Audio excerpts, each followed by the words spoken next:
Hello, Houston Stars athletes. We are super excited to have Launa McClung here with us today as part of our at-home training series. She is the owner and founder of LVLX Wellness, and I wanted to spend some time talking with her about things athletes should be doing now as they are at home with limited options for activity and easy access to the fridge. So, Launa, I wanted to say thank you from Houston Stars and welcome. Of course. Thank you for having me. Yeah. Just want to get a little bit of your background, your journey as an athlete. Like our families and our players, you were a club athlete as well. I think you were in the Houston area. Is that correct? Yes. I played for Club Texas back when it existed. And then went over to Willowbrook and finished my years playing out there, and then went on to play at Sam Houston State and then Texas Women's University. So been in it for a while. Good. In reading your post, it seems that even though you were an elite athlete, you really started to hone in your nutrition post college, and almost felt like you're in better condition now than you were as an athlete. One thing you really zeroed in on is using food for fuel, and how what a person takes in is almost, if not more important than the energy and exercise that they put out. So tell us about your move from being an elite athlete to, say, an everyday person, so to speak, and kind of what prompted you to start your business. Yeah. So, when you're like the general volleyball player, like you're lean, you're lanky, you're trying to grow into your body, and you can eat all the things because you're playing at a tournament all day, every day, and you're expending a bunch of calories, whether it's from like practices or the strength and conditioning portion that you're doing, and you're always on the move. Your metabolism is kicked up and is in full swing. And then when you're done playing, it's like, oh, okay, what's going on? And so for me, I always had a passion for fitness. And then honestly, growing up, my club coaches that were like, you can't have sodas on the weekends of tournaments. I was like, what? You psycho. So I really started to get into that because post college, I looked in the mirror one day and I was like, oh, I'm skinny fat. I'm not in as good shape as I was in, and really started to get clinical with it. And I used myself as an experiment for years. So I got started through an MLM nutrition company that was telling me to drink shakes. And I'm like, okay, there has to be more than just drink a shake, replace a meal, and then what happens after that? And they're like, oh, well, you just keep doing that. And I'm like, absolutely not. There has to be a way where you can integrate moderation and still enjoy the foods and stuff that you love, but have it support your lifestyle and the aesthetic and everything that you want. So I founded my business through trial and error, and hearing a lot of my friends complain about their physiques post-college and everything like that. And so I really just started to practice on myself, started to dial it in, and then got super clinical with it and got a nutrition certification, and then started practicing on friends and family. And 18 months later, it's turned into a full-fledged business where I can take on my athletes remotely wherever it is, whether it's an everyday CrossFit athlete or it's someone that doesn't work out at all and they're just trying to cut body fat, or when I was doing strength and conditioning for Houston juniors in my adult life, taking on kids that I coach and really teaching them how to build a plate, how to structure their nutrition around tournament weekends and everything like that. And luckily the moderation aspect of it has really come into play with this coronavirus, because people are like, oh my God, I can't stop snacking. I can't stop eating the snacks. What do I do? So it's definitely subjective, but everything that I teach and everything that I work with my one-on-ones with is stuff that I've been through and that I've done before. So it's been kind of a blessing in disguise to have been going that route, because now I get to do it full time and help people through this pandemic that's going crazy. Yeah. So let's talk about the coronavirus and sitting at home, which to a lot of people is not a great combination. So we've been putting out training videos for our athletes, which includes some conditioning in general, like keeping your hands on the ball kind of thing. And so let's talk about exercise first. What are some of the minimum things that an athlete should be doing at home? I mean, and there's kind of just to kind of stay in an active type shape.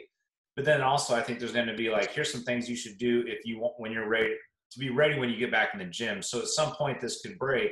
We're going right back in the gym. And I think some athletes and definitely coaches are worried that the players will be not at all in athletic condition. So what are maybe some minimum activities versus hey, if you're serious about being a a high level athlete, this is what you kind of need to be looking for on a day-to-day basis, you know, so that when we get back in the gym, it's not going to be all lost. Absolutely. And I think trying to maintain some sense of normalcy when our schedules are totally thrown off, kids aren't going to school, parents are now putting on the hat of like homeschool teacher, and things are crazy. And I think the most important thing, and things that I really have my clients work with, is trying to maintain some sense of normalcy throughout it. So controlling the things that you can control.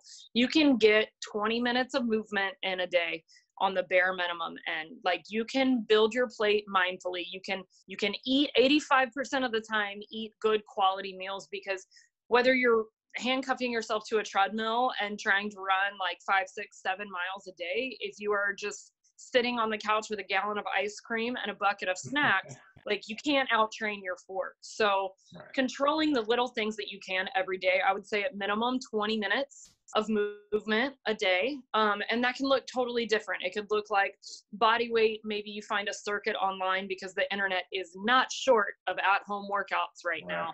Things that are going to train explosive movement, metabolic conditioning. So it's going to get your heart rate up super quick, which will help condition your metabolism, so that when you come back and you're expected to put out in a 2-3 hour training session, and now, hey, qualifier season's getting pushed up and we're running around crazy, you're not super winded, especially for your offensive kids that are approaching, blocking, jumping, transitioning, and they're expected for that high energy output. If they're just doing things like, hey, let me run a mile, which any movement is good movement, but things that are going to train that explosive behavior. And I know everyone's going to roll their eyes when they hear this, but set a timer and do 5 minutes of burpees, as many as you can in 5 minutes. Try to get that explosive movement, squats, push-ups, anything core, hollow rocks, Supermans. Burpees are always my go-to. If people can get like a heavy backpack and train, like do kettlebell swings, things like that, anything weighted, but that's going to keep the intensity up, would definitely be beneficial for them. But with that being said, their nutrition has to match the result that they want when they step foot in the gym. Because if you're just eating cookies and cupcakes and chips all day, your body's not going to have the fuel to produce the output that they want it to when it comes time to, like, hey, I got to re-earn my position, or hey, I gotta get court time, or hey, like I have one tournament for this coach to see me, and things like that. So I like that. Like, you know, if your diet is just total garbage, it doesn't matter if you go run those 7 miles, because you're just, I mean, it's just counterproductive. At all, especially with things being so up in the air. Like, we don't know if we're going to get back to normal on Easter. Like we don't know if this is going to keep growing. We don't know what we don't know. And so if we can develop some sense of normalcy, whether that's, okay, cool, Monday through Friday, I'm going to wake up, maybe give yourself a little bit, like use this time to rest and recover. Like, okay, maybe I'm going to sleep in until 9 a.m. and then I'm going to wake up and I'm going to get some sort of movement in. And then I'm going to like cook a healthy breakfast or whatever. And then lunch, I'm going to control. Dinner, I'm going to be a little bit more flexible, but I know I've got my movement in. I know 85% of the food that I'm putting in my mouth is quality sourced. I'm building my plate around lean proteins, colorful vegetables. And then if I did get my movement in, then I'm going to integrate a complex carbohydrate sort, and kind of building their plate around that at least 3 times a day. And then if, like, for instance, my thing this week has been Cheez-Its. I don't know why, but I'm going with it. So 85% of the time, I'm making sure, like, where's the protein when I'm constructing my plate? I'm making my plate colorful of some sort. If I didn't get movement in that day, I'm not so much worried about the carbs, but I'm controlling 85% of my day and trying to make super healthy choices. And then in the interim, say I want some Cheez-Its. I'm going to go to the box of Cheez-Its and pour a little bowl and step away from the box, sit on the couch, eat it, and then be like, hey, am I satisfied, or am I actually craving more? If I'm craving more, go back, pour another little bowl, sit on the couch, step away from the box of Cheez-Its, so that you're not mindlessly snacking. But I think the more kids can wake up and get some type of movement in, they're inherently going to be able to make better choices in the kitchen, because it's going to release the endorphins. They're going to feel better. Their metabolism is going to be working, which is going to promote healthier choices throughout the day instead of just Netflix and binging. Yeah. So 2 things that I picked up from that. One is, can you give them an example of, you talk about putting the complex carbohydrates in there or the protein.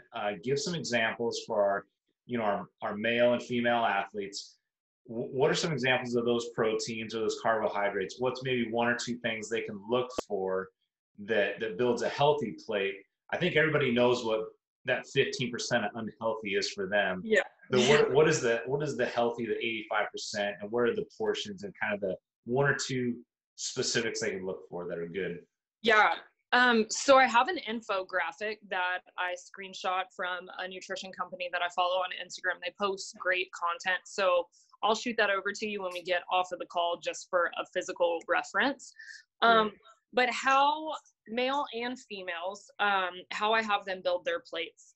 So my ladies are going to go for about a palm-sized portion of lean protein. Obviously, that's going to be relative to the individual. You and I don't have the same size hands and everything like that, which will kind of regulate their portions. So some sort of lean protein. If we're going for breakfast foods, my go-to is always going to be like egg whites and maybe turkey bacon. So trying to keep it a lean source, because you can always add in that dietary fat as far as things like avocados, or maybe you saute some veggies in olive oil, things like that. So a lean source of protein for breakfast, that would look like some egg whites, maybe some turkey bacon. One of the things my clients have started doing is Greek yogurt parfaits. So getting that Phae 0%, maybe adding a little bit of protein powder to it so it's not as tart. And then integrating some berries, things like that.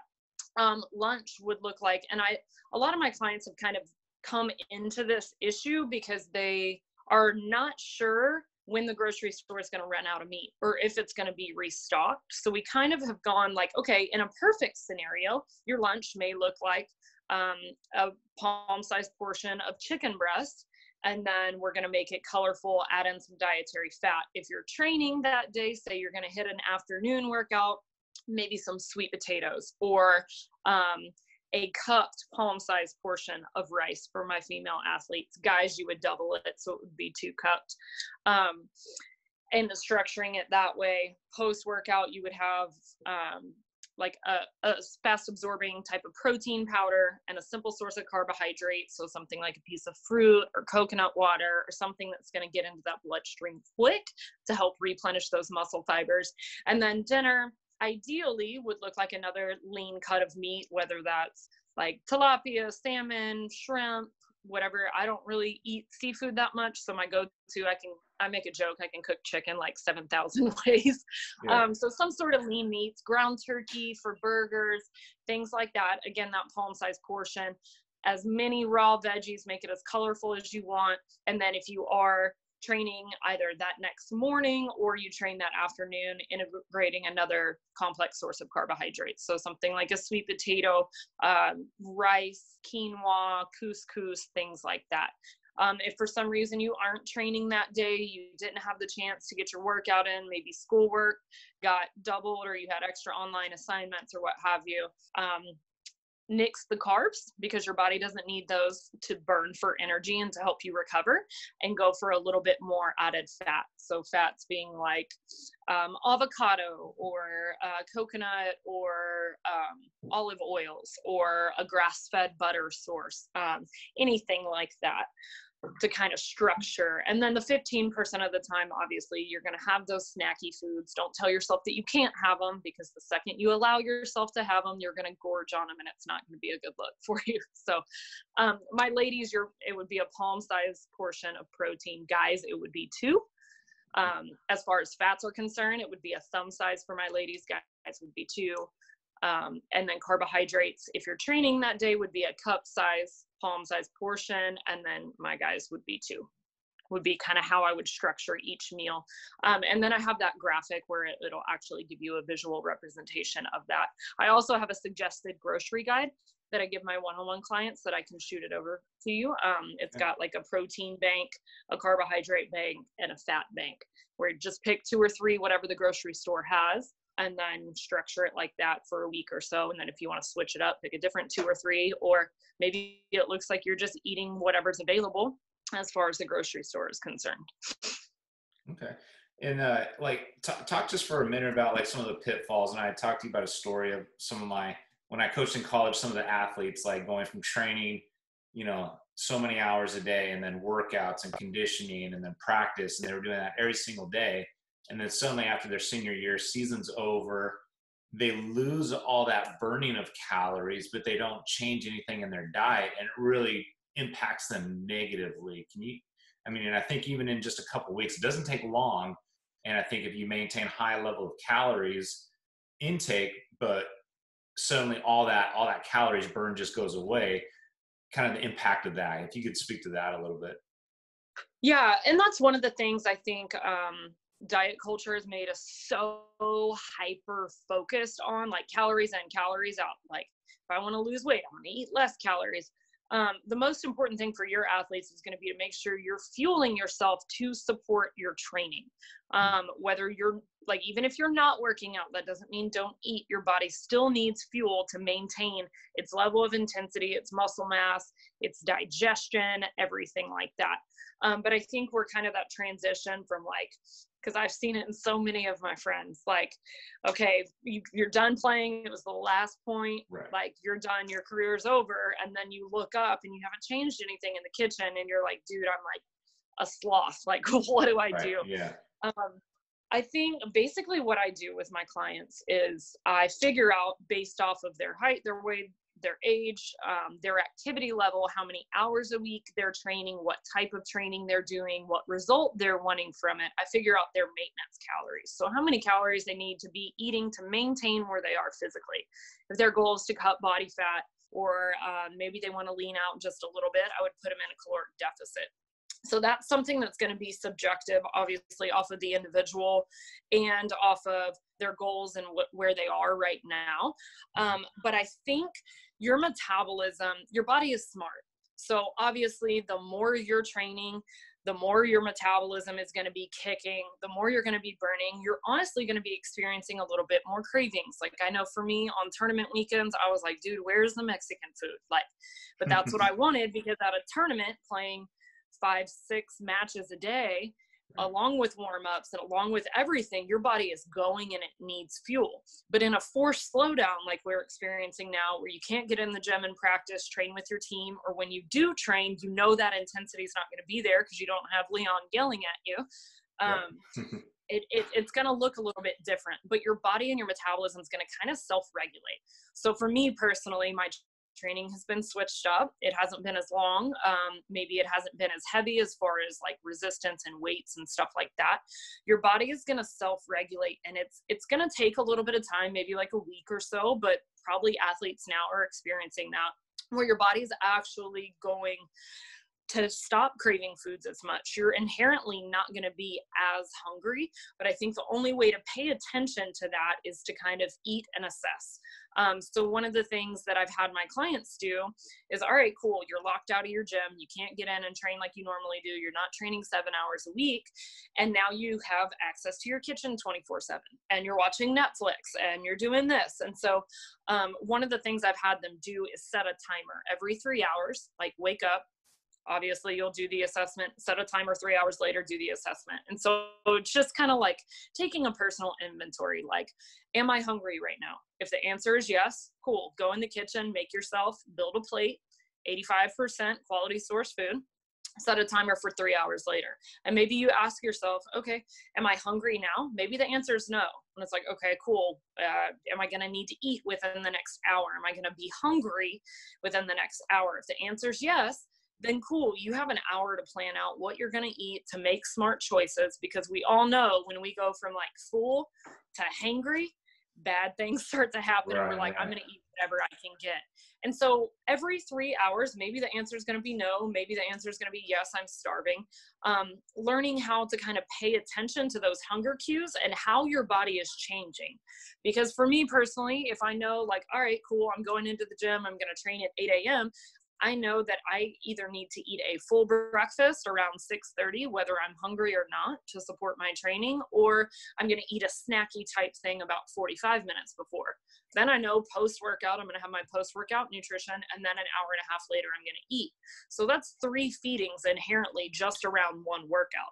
Yeah. If I'm not working out and I don't have that schedule, my eating is going to change.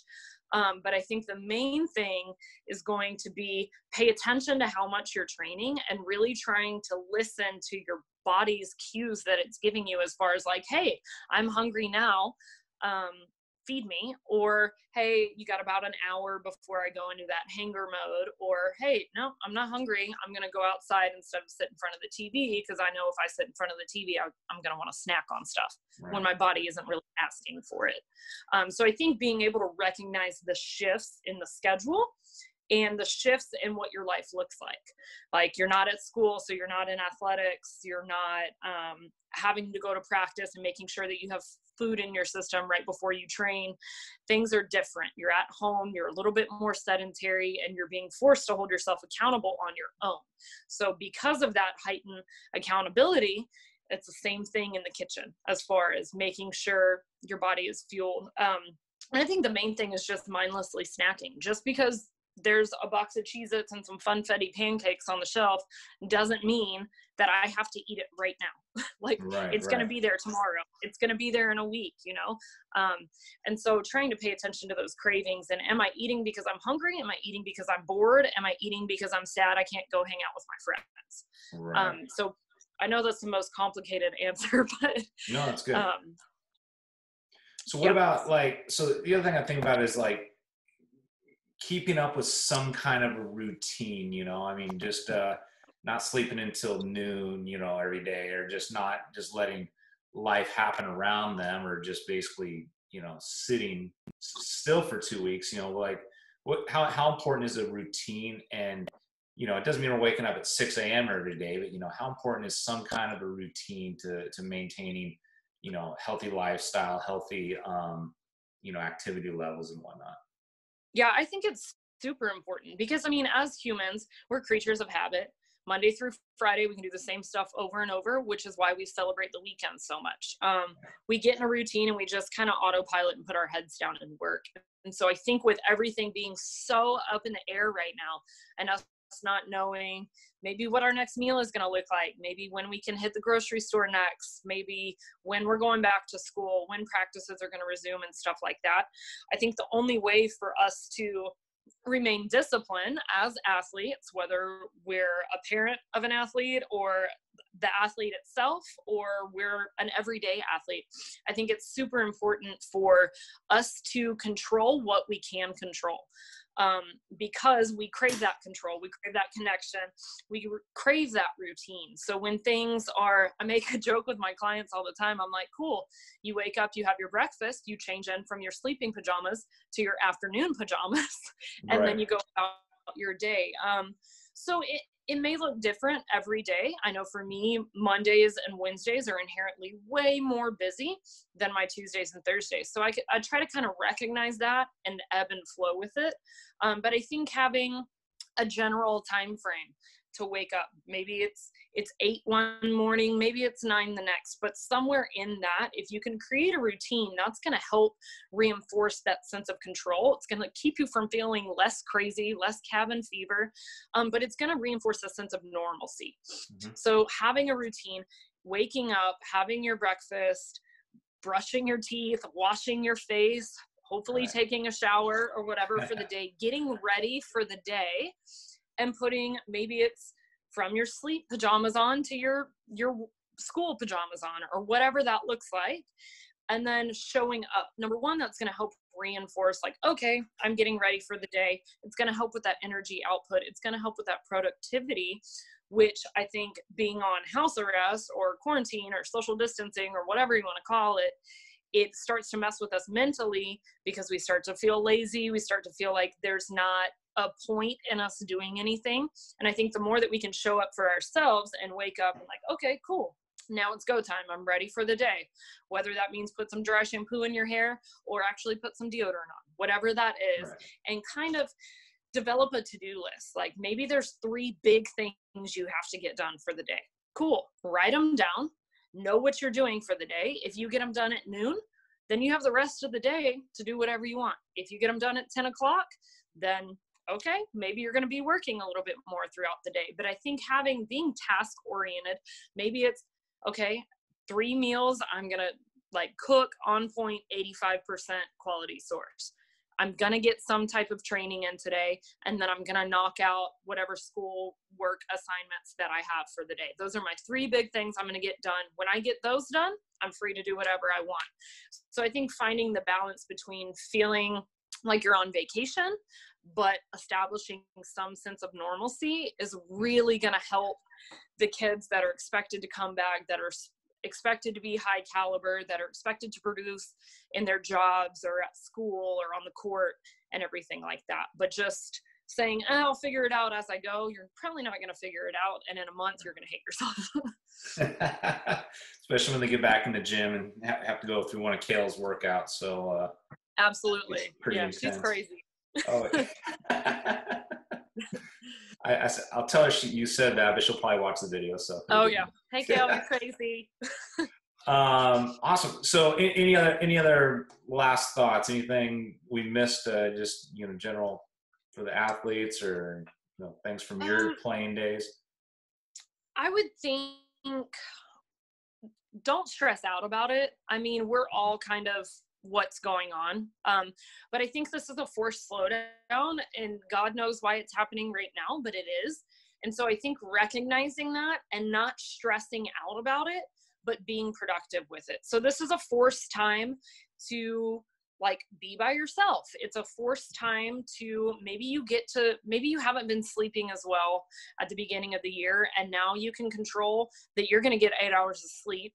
Or maybe you have a foam roller at home, and now you physically have the time to do mobility at home. Or now you can integrate something your coach has been telling you over and over. So I think leaning into the forced slowdown versus being pissed off about it and trying to counteract it. For sure. And just accepting it for what it is. And then trying to get clinical with it. Okay, now I have the time where I can listen to my body. Now I have the time where I can okay, maybe I do want to focus on nutrition a little bit more.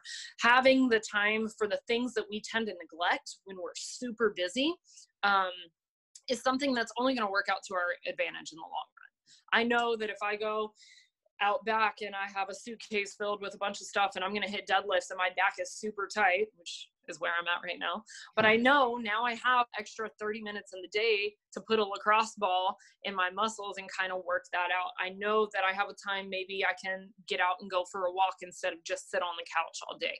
And so I think leaning into it and trying to come from a place of gratitude with it versus stressed, I'm antsy, let's get it done, let's get it back, and just try to nail it into the ground. And then I think the second thing that I've really talked to my clients a lot about is what to do when the stores don't have your normal thing. So for breakfast, a lot of my clients have the time right now to cook what I call a live breakfast. So they're able to cook eggs and bacon and all of this. But what happens when your grocery store doesn't have egg whites? How do you build your plate with something alternative? So one of the swaps we kind of talked about for breakfast was instead of going for maybe it's meat products, maybe we switch to a Greek yogurt parfait or a protein smoothie for breakfast. So still being able to build your plate around a lean source of protein, even if that plate looks like a cup, just based off of the things that you have available. As far as snacks are concerned, a lot of my clients have opted into beef jerky, just because they know they need their protein. They know they need that to fuel their muscles, to keep their composition the way that it is before they were forced out of the gym. Maybe lunches were inherently, I have one girl where her family's kind of having to ration the meat that they do have because they have kids and everything like that, but she still knows she needs to keep her protein high. So lunches, if she has a shake for breakfast, maybe it looks like she has a parfait for lunch. Or at the same time, instead of doing a chicken breast, maybe she has to resort to canned chicken and kind of make a chicken salad with some Greek yogurt and stuff like that. So being able to be flexible and use what you have instead of going out and buying 5 billion things of canned foods. I guarantee you have some in your cabinet. So maybe that looks like getting on Pinterest and getting creative with some recipes. A lot of my clients have employed a little bit of vegetarian, high protein vegetarian options. So things like edamame, those green beans that they bring out at the Japanese restaurants and stuff. Those are soybeans, but they have 16 grams of protein in them per serving. So things like chickpeas, those are going to be inherently higher than protein. They have some vegetarian pastas, like a black bean spaghetti, a red lentil pasta that have about 24 grams of protein in it per serving. So just trying to get creative when maybe you do have to ration your meat, or you're trying to conserve the things that you do have so that you don't run out. Maybe it looks like you order a little bit more protein shakes, or you hoard up on Greek yogurt that has a long shelf life, things like beef jerky, things like vegetarian options, edamame, soybeans, like maybe you get pasta, but it's a black bean spaghetti or things like that. And then having one live, like actual protein type meal for dinner. I've been challenging my clients to get a little bit more creative with it, and have been posting some vegetarian resources. I do have a cheat sheet that I'll post along with that portion control thing and that grocery list. I'll shoot that over to you so you can get that out. But I think just being flexible is going to be the most important thing, but still being like, hey, these are my non-negotiables. We'll call them action steps. Like every day, these are my action steps that I have to do, no matter what. My anchoring actions. It's movement, it's showering, and it's doing something for me every day, or whatever that looks like. It's going to be different for the individual based off of their life right now. But I think having those grounding actions and then just doing what you can and not stressing out about it. We're all trying to figure it out, and just controlling the things that you can control when you can't control much. Right. Yeah, exactly. All right. Well, I think the portion of our, like the amount of time on our Zoom meeting is getting close to the end there, but just want to say thank you. I know that what you do is really helpful for athletes and adults. Jessica and I have done some of your classes. They've been awesome. The great thing is that it's mostly online and virtual, so that, you don't have to be face to face, which obviously is very tough at this time. So just tell everybody a little bit of how they can connect with you, if that's something that either as an athlete or even our parents might be interested in. How do they reach out? How do they contact you? And I'll even put that info up on the screen as well. Yeah. So you can shoot me a DM on Instagram. My handle is LVLX_Launa. On Facebook, I'm Launa J. Leon, you have my email address and my phone number and everything like that. So typically if someone's interested, I'll shoot you over an onboarding application. We'll schedule a nutrition audit call that's totally free. We'll talk about where you are, what your goals are, kind of philosophies, and how I coach my one-on-ones, and see if we're a good client coach fit. And if we are, we'll hit the ground running and get you on the right track. Awesome. Launa, thank you so much. Hope you have a good rest of the weekend. And it seems like it's an extended weekend right now, but yeah. It's every day's a weekend. I'm like, what day exactly. is it? I don't know. Okay, cool. Well, thank you so much for having me on. Yeah, thank you so much.